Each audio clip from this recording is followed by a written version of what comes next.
heroin addict, then bank robber.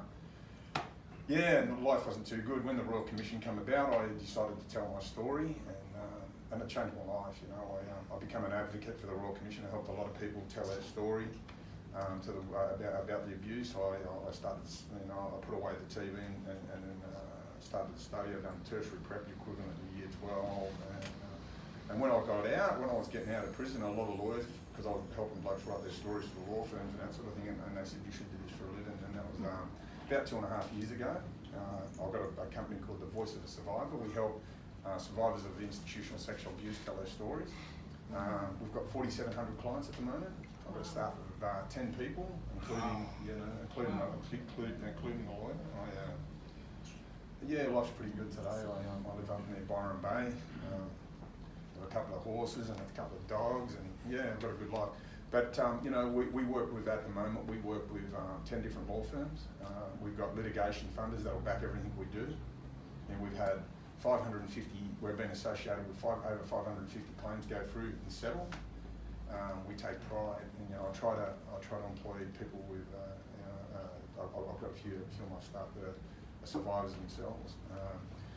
How the process for us works, if the lawyers aren't treating our clients with dignity and respect, you know, we make them accountable, and lawyers don't like that, you know. But you know, lawyers want our work too. So whole process, what we do, we just give them support. We make sure that the lawyers are taking their calls. That I've got people that work and chaperone them to, you know, barristers' appointments, psych appointments. You know, we just give them all-round support. We want to know, you know, like if the lawyers ain't doing the right thing by them, we want to know why. We converse with the barristers and lawyers alike to make sure that these people are getting the best result possible. You know, we're really working into a lot of stuff. We're starting to get some financial advisors to come on. We're aligning ourselves with a lot of counselling services and that sort of stuff. So yeah, we've got a pretty thorough organisation now, and it's a work in process. We're just about to work in every state in Australia. We should in January we start working over in Western Australia and South Australia. So yeah, that's me. And nice, good. Can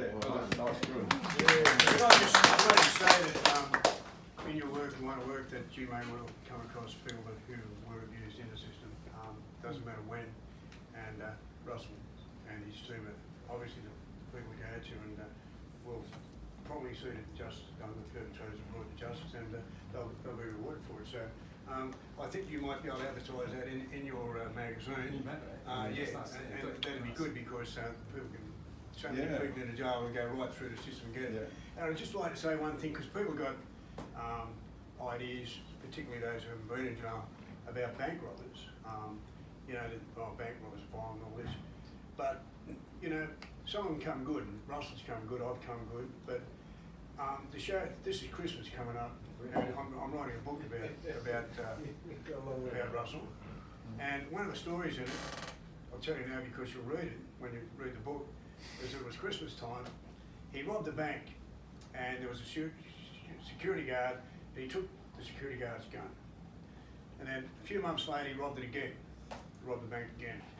And the security guard was so shattered when he took his gun that he saw him, he was running out with the money, got about to get away, and he saw the security guard was totally shattered. And you know what he did? He gave him the gun back and said, Merry Christmas. Gave him the gun back. Tony Barry's listening in, everyone. I think that's a great story, because, you know, and what did he thank you for getting the gun back? He was quite relieved. But he didn't come after you. No, he didn't try to shoot me. He was in the Christmas spirit as well. Christmas spirit, yeah. So that's a pretty good Christmas story about a bank robbery. Okay, what about we let somebody else talk as well? Michael, we want to talk about a little bit about what happened this year with the Productivity Commission. Well, for those who don't know me, some of you will have met me. This is a breakout. I'm Michael Rose, my beautiful wife Lily. We've been together about 4 years now, but I've had a long history over 20 years with mental health. I've been arrested probably more than 20 times, which is probably more than these fellas here have been arrested, and I don't have a criminal record. But I get arrested, I get handcuffed, I get strip searched, I get my belt taken off me, my shoes taken off me, I get thrown back of the paddy wagon for being a danger to my reputation, effectively. Out the front of shopping centres, out the front of my house where no one knows I have a mental illness. I get dragged off without trial to a mental health facility where I'm held for up to 2 weeks, sometimes 3 weeks before you even get to see go before a tribunal.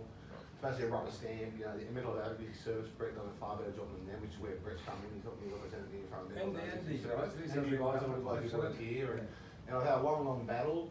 I finally got off the CTO, which is like the parole for people with mental health, but unlike these guys, don't have an end date. It can just go on and on, be rolled over every 6 months, every year, it can just keep being rolled over. I've been picked up on the street without a warrant, as soon as I'm in breach of that CTO, they don't need to go before a judge to get a warrant, they just pick me up, take me to hospital, they hold me down, protect me, do what they want to me. You know, I basically have no rights, you know, I have the right to have no rights, under the whole system you have I'm gonna rights put you on. effectively.